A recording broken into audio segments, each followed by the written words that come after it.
Oferecimento Cuidare.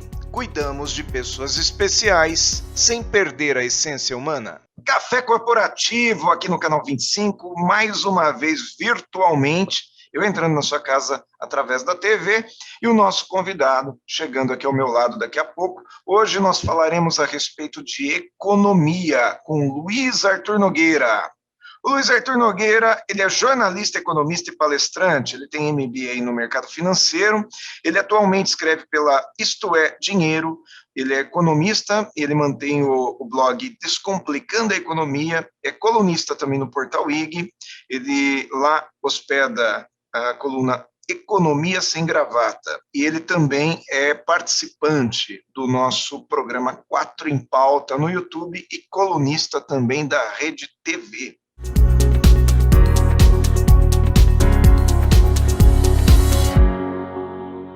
Luiz Arthur Nogueira, seja bem-vindo novamente, né, ao Café Corporativo. Terceira vez, Luiz Arthur Nogueira aqui.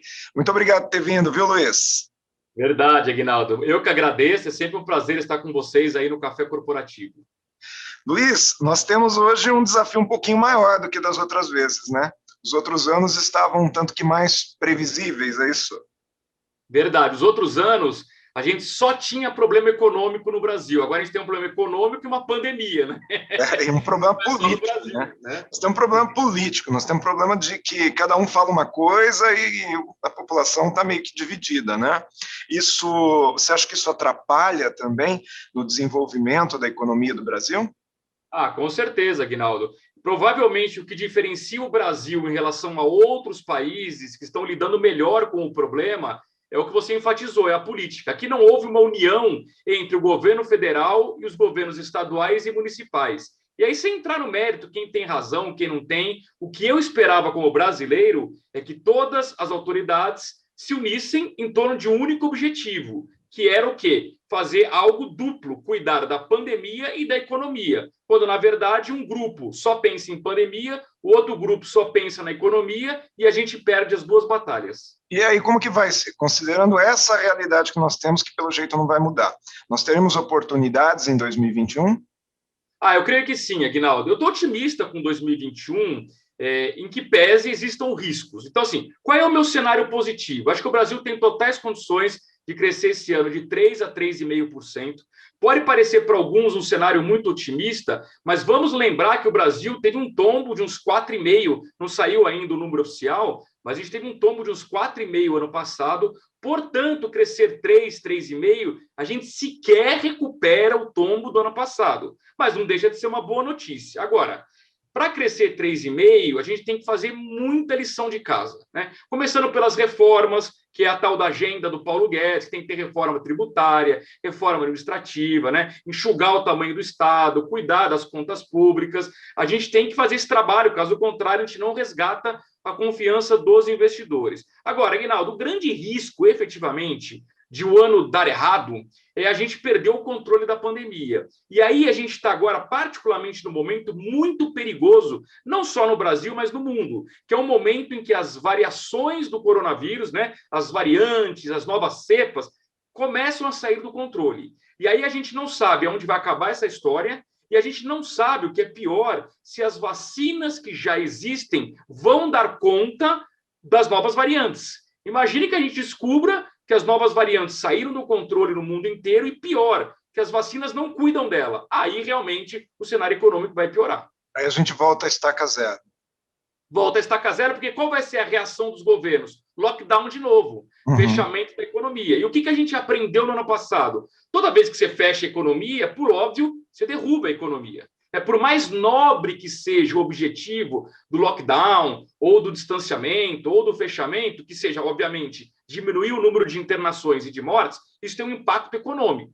Então, nesse ano, qual era a expectativa? Com a evolução da vacinação, a gente vai reabrindo a economia. Na medida em que vem as novas variantes e a gente venha a descobrir que as vacinas não dão conta das novas variantes, o fechamento da economia vai acontecer de novo no mundo inteiro, que seria uma tragédia do ponto de vista econômico. Agora, se a gente tiver o auxílio emergencial, isso pode dar uma amenizada, pode ser bom para a economia? Não tem outro caminho, Aguinaldo. A gente vai ter o auxílio emergencial, provavelmente vai ser algo aí durante 3 ou 4 meses, a partir de março, né? Agora, a partir de março. O valor deve ser um pouco mais tímido do que foi no ano passado. Vamos relembrar que no ano passado a gente teve, primeiro, um auxílio emergencial de R$ 600 e depois ele foi cortado para R$ 300. Só que o dinheiro acabou. Vamos falar a verdade aqui para todo mundo. O Brasil está quebrado do ponto de vista das contas públicas. Então, há um esforço no Congresso para se encontrar um espaço no orçamento para reencaixar um auxílio emergencial que deve ser aí entre R$ 200 e R$ 300, talvez até para um grupo menor do que aquelas 68 milhões de pessoas que receberam o auxílio no ano passado, e durante um período aí, de novo, que vai de 3 a 4 meses no máximo. O auxílio é bem-vindo, Aguinaldo, porque ele dá, de alguma forma, um conforto para a baixa renda, que é quem sofre mais com a crise econômica, evidentemente, mas a gente vai ter ainda no segundo semestre o desafio de renda. O que é o desafio de renda? O auxílio emergencial não será eterno, não temos dinheiro para mantê-lo o ano inteiro, e o mercado de trabalho vai demorar para reagir. E aqui vem um ponto ruim, Aguinaldo, porque na economia, a última variável que reage é o mercado de trabalho. Quando é que o empresário vai contratar alguém? Quando ele tiver a convicção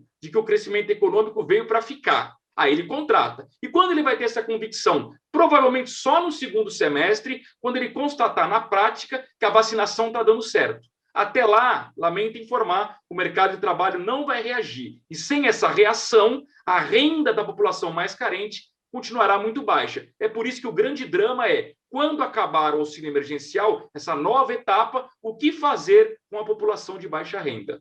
Luiz, essa economia, essa microeconomia, vamos dizer aí, o pessoal de mais baixa renda, muitas vezes recebe esse auxílio emergencial, ou até o próprio benefício, né, que os mais idosos têm, e num momento como esse, onde há muitas pessoas na família desempregadas, eles acabam criando novos negócios.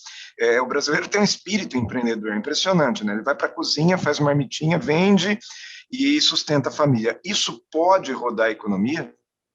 Já está rodando, né, Aguinaldo? Vamos combinar que a situação só não está pior graças ao empreendedorismo do brasileiro, porque todo mundo se virou. E aí você lembrou uma coisa importante, inclusive esses 68 milhões de brasileiros que receberam auxílio emergencial, eles não ficaram necessariamente em casa, como o governo até gostaria, né? Os governadores, para tentar conter a pandemia. Muita gente recebeu auxílio emergencial, pegou o dinheiro, foi empreender e foi vender a coxinha na rua, na esquina, na lojinha, batendo de porta em porta. As pessoas não ficaram em casa de braços cruzados. Né? Isso, de alguma forma, movimentou, sim, a economia. Mas, efetivamente, Aguinaldo, o que a gente precisa é de algo a mais. A gente precisa daquele empreendedorismo com planejamento, com um business plan, né? Para que não dê errado. Porque uma coisa é a pessoa dar uma improvisada, faz a coxinha, vende para os vizinhos, ok. Isso não tem como dar errado. Ela vai ter uma renda extra. Até quando, né? Até quando vai? Agora, o verdadeiro empreendimento, aquele que vai abrir uma loja virtual ou uma loja física para ser algo perene e melhor, aquele empreendimento que vai contratar, vai gerar empregos, esse precisa de estrutura, precisa de projeto, precisa de educação financeira. E mais, Aguinaldo, precisa de crédito, que é o que mais falta para o microempreendedor no Brasil. Eu tenho percebido que existe um esforço dos municípios para estimular principalmente o comércio, né? A indústria também, mas a maioria dos dos municípios do interior de São Paulo, eles não são tão industrializados, como é o nosso caso aqui, Jundiaí, que é muito industrializado, mas eu tenho percebido um esforço das prefeituras para estimular comércio dentro das restrições. Isso vale também? Sem dúvida, comércio e serviços, né? Qual foi o setor que mais sofreu com a crise, Aguinaldo? Setor de serviços. Por quê? O setor de serviços precisa do contato humano. Alguém corta cabelo via internet? Alguém faz a unha via internet? Não, o serviço é o relacionamento entre duas pessoas. E a pandemia impediu isso. Tanto que a gente teve o agronegócio bombando, a indústria até o resultado razoável, né? Setores, né? O comércio teve um tombo, mas daí recuperou com auxílio emergencial e o setor de serviços despencou. Então, e as prefeituras, um dos grandes itens de arrecadação é o ISS, que é justamente o imposto sobre serviços. Por isso que os prefeitos se preocupam muito com isso, Aguinaldo. Eles precisam ajudar mesmo, porque cada prefeitura consegue enxergar no seu município aonde estão as maiores carências, né? Quem sofreu mais com a crise. É fundamental todo apoio é bem-vindo para que esse empresário não quebre, porque mais cedo ou mais tarde a humanidade vai vencer esse vírus, vai superar a pandemia e a gente precisa que os negócios estejam vivos para que eles voltem a funcionar. Muito bom. A gente vai encerrar esse primeiro bloco aqui. Eu quero deixar agora uma mensagem aqui para os nossos telespectadores, que a gente apanhou muito ao longo desse ano de 2020 e continua apanhando bastante agora no início do ano, principalmente o empreendedor e o pequeno empreendedor, e esse cara, em alguns momentos, ele desanima, ele se desmotiva, ele perde a coragem de empreender.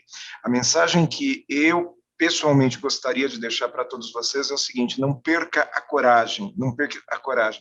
É só um momento, esse momento vai passar, ele pode demorar um pouquinho para passar, mas ele vai passar, e quando ele passar, a gente precisa ter a dona Coragem aqui do nosso lado. Luiz, eu vou pedir um instantinho mais aqui para você, a gente vai fazer um intervalo e volta com o Café Corporativo no segundo bloco. E você, nosso telespectador, assista um pouquinho mais aqui do nosso patrocinador aqui, o nosso Café Esperto.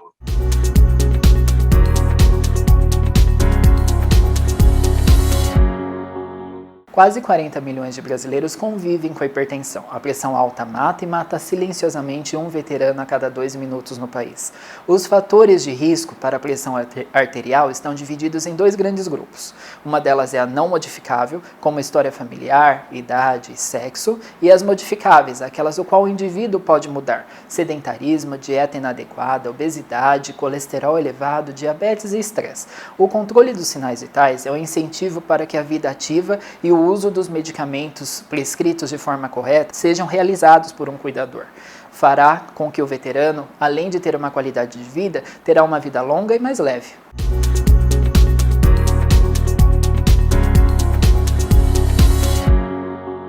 Segundo bloco do Café Corporativo, hoje com Luiz Arthur Nogueira, grande economista, um dos maiores economistas do Brasil, aqui no Café Corporativo conosco, e já passando a mensagem do que vai ser 2021, né, Luiz?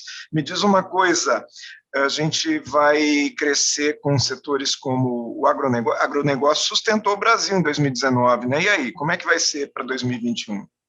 Verdade, o agronegócio evitou um vexame maior no ano passado, né, Guinaldo? O agronegócio vai bombar, já está bombando de novo. Por quê?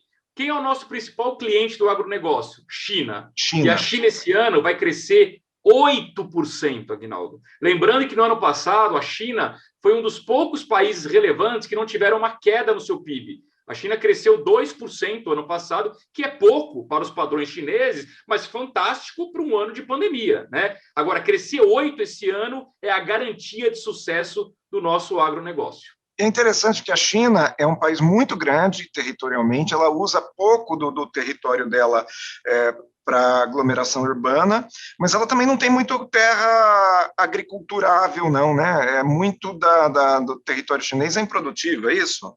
Verdade. E tanto é verdade que eles estão comprando terras agricultáveis na África e aqui no Brasil, né? Tem até uma polêmica sobre o quanto o Brasil deveria permitir ou não a compra de terras por estrangeiros, né? E quem está comprando efetivamente? Os chineses. Aguinaldo, o que os chineses querem no mundo? 2 coisas: segurança alimentar e segurança energética. Não à toa, eles estão comprando terras agrícolas e estão comprando empresas de energia. Ponto. Perfeito. Outra coisa, quando a gente fala em terra agriculturável, a África tem muito.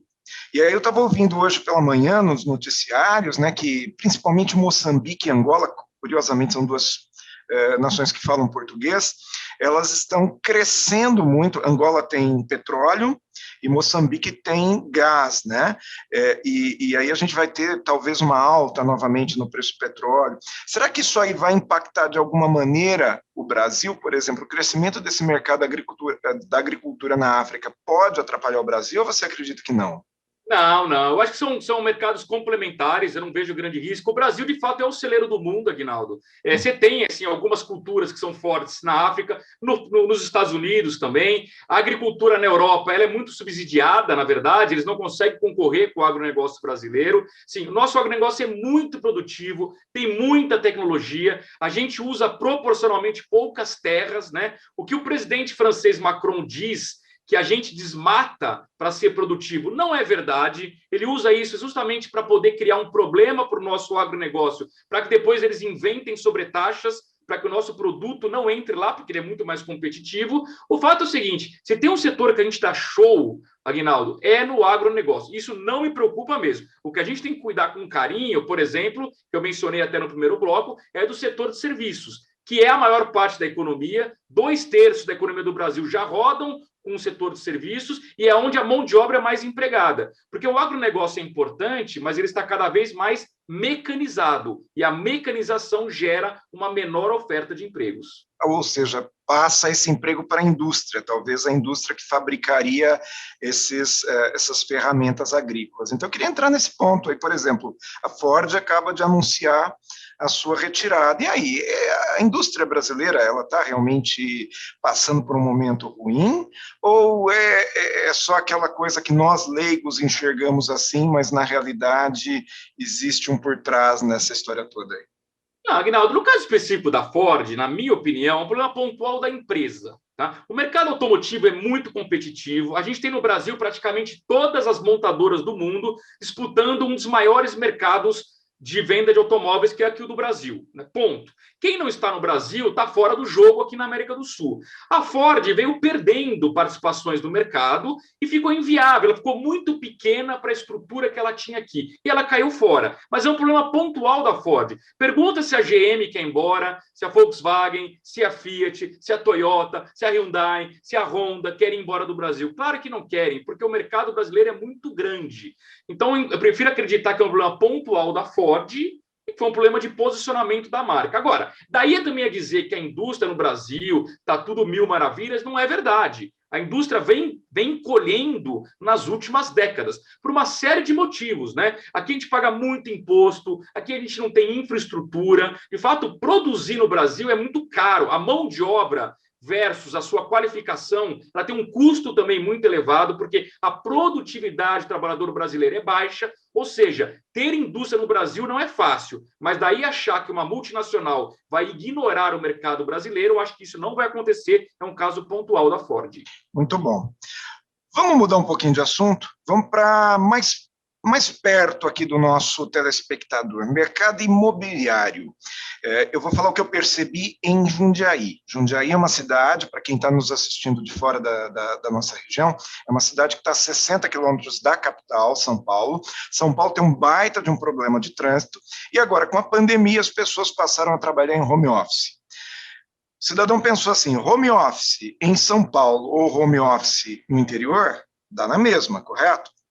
E Jundiaí teve um boom no mercado imobiliário, muita gente procurando imóvel aqui, casa, apartamento, e muita gente que morava em casa entendeu que pode morar em apartamento e vice-versa, quem morava em apartamento agora com as crianças em casa entende que tem que morar em casa. A gente falou sobre isso aqui no Café Corporativo recentemente, e o mercado imobiliário explodiu. Vai continuar assim? Vai continuar, Aguinaldo, você tem toda a razão, e não foi só em Jundiaí, não, foi no interior inteiro, e mesmo em São Paulo, que teve esse êxodo, né, bombou. O mercado imobiliário teve a recuperação em V, que a gente fala, né, os economistas gostam. O que é o V? Você cai rápido, mas cresce rápido. Efetivamente, o mercado imobiliário levou um susto lá no mês de março, abril, maio do ano passado, e depois recuperou rapidamente. Um dos motivos, você já falou, as pessoas despertaram oportunidade de trabalhar em cidades mais tranquilas, então houve uma migração de centros urbanos para o interior do país. Isso de fato ocorreu. Houve também o seguinte, quando a pessoa foi colocada dentro de casa, no home office, pela primeira vez ela enxergou a casa dela como local de trabalho e percebeu as carências. E aí brotou aquele sonho, puxa, e se eu tivesse aqui um escritório, se eu tivesse uma varanda, se eu tivesse um dormitório a mais? Portanto, despertou o desejo de ter uma residência maior, seja uma casa ou um apartamento. E isso, de fato, aumentou muito a demanda, a procura por imóveis. Mas o grande motor mesmo, Aguinaldo, foi a questão do crédito. Nunca no Brasil nós tivemos taxas de juros no mercado imobiliário tão baixas e, com isso, coube no bolso das pessoas a prestação, né? E sem falar que os bancos lançaram diversas modalidades. Então, hoje tem modalidade atrelada à inflação, atrelada à caderneta de poupança, com taxa fixa, é tabela saque, é tabela price. Bom, você tem um monte de oportunidade, você, como consumidor, consegue fazer contas e ver o que cabe melhor no seu bolso. Inclusive, tem portabilidade hoje de financiamento, né? Quer dizer, aquele financiamento antigo, mais alto, pode ser portabilizado para um banco que está cobrando uma taxa mais baixa. Agora, a pergunta é essa, e essa taxa de juros? Porque a taxa de juros, para quem não está habituado, o governo ele estipula a taxa Selic e os bancos acompanham, né? A referência é dada pelo governo. E o governo, de um tempo para cá, de alguns anos para cá, fez com que essa taxa caísse de 12%, que ela já foi, 13%, não me lembro, a 2%. Isso vai continuar? Nós temos espaço para manter uma taxa de juros tão baixa assim? E se ela subir, isso pode atrapalhar o mercado imobiliário? Ela vai subir, Aguinaldo. O Brasil não consegue segurar mais a taxa básica Selic em 2%. Eu prevejo que ela vai subir para uns 3,5% até o final do ano. Tem gente que já acha que vai subir para 4%, 4,5%. Mas ainda que ela dobre de 2% para 4%, o impacto na taxa do mercado imobiliário vai ser muito pequeno. Porque aqui tem um ponto positivo que joga a favor do mercado imobiliário, que é a garantia do empréstimo. Qual é a garantia do empréstimo? O imóvel. Imóvel. E o imóvel, como o próprio nome diz, ele é imóvel, ele não sai do lugar. Então, ao contrário, por exemplo, do crédito do carro, de uma moto, qual é o problema do crédito de uma moto? O cara não paga, o banco vai tentar recuperar a moto tem 2 rodas, ela anda, Sumiu, né?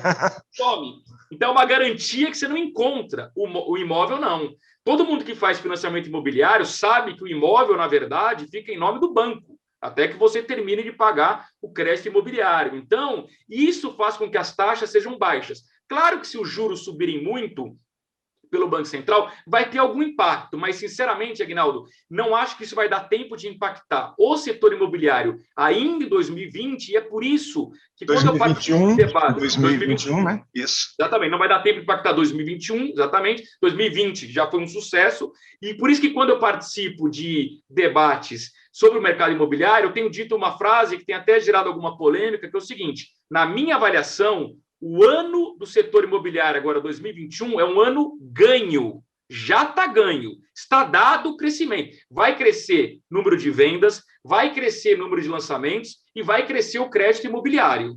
A dúvida é, se os juros subirem demais, qual pode ser o impacto para 2022? Mas para esse ano, se tem um setor que não me preocupa, é o setor imobiliário. Muito bom. Luiz Arthur Nogueira, a gente faz mais um intervalinho aqui e volta para arrematar o café corporativo de hoje, tá?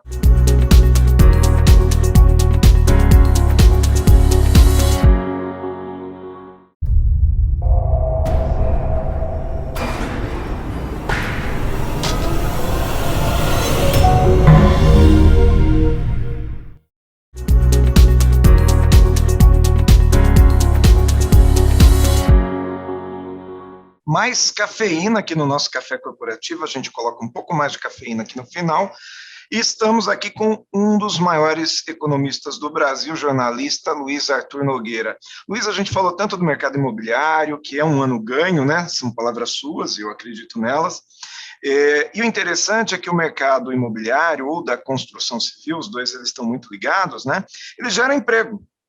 Tá certo essa minha informação? Sim, gera muito emprego. Aliás, foi o setor que mais gerou empregos formais no ano passado, em 2020, e é o que vai gerar esse ano.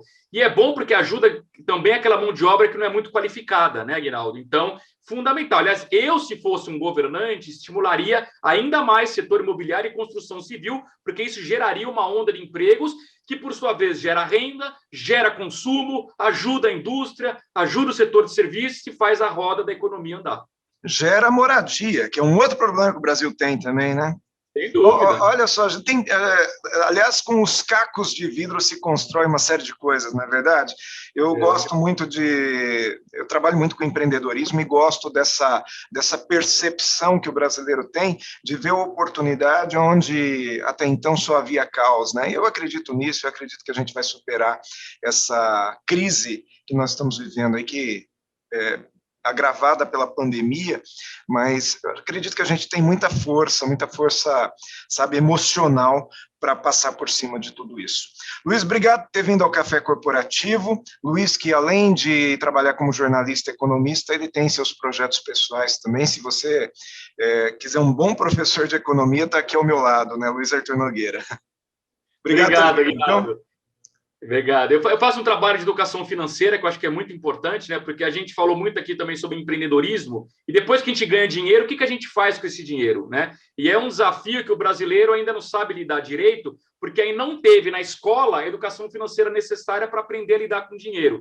Então eu convido a todos a me procurarem nas minhas redes sociais. Lá eu tenho um trabalho que se chama Jornada de Investimentos, que eu ensino as pessoas a investirem melhor. E outro convite, Aguinaldo, para que acompanhe o programa 4 em Pauta no YouTube, que é um programa do qual você também participa, em que a gente pode debater lá temas polêmicos do dia a dia. É bacana porque ele é bem dinâmico, a gente concorda, a gente discorda, a gente briga, mas no final do dia a gente toma cafezinho todo mundo junto, né? Com certeza, de vez em quando dá um soquinho aí do lado, né?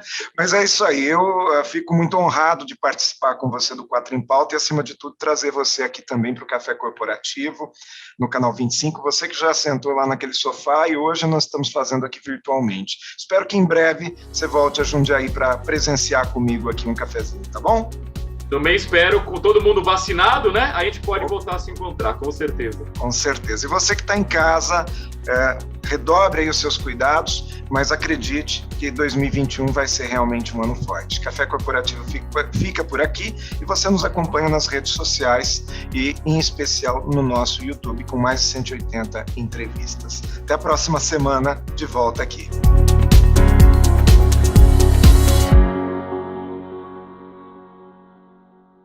Oferecimento Cuidare. Cuidamos de pessoas especiais sem perder a essência humana.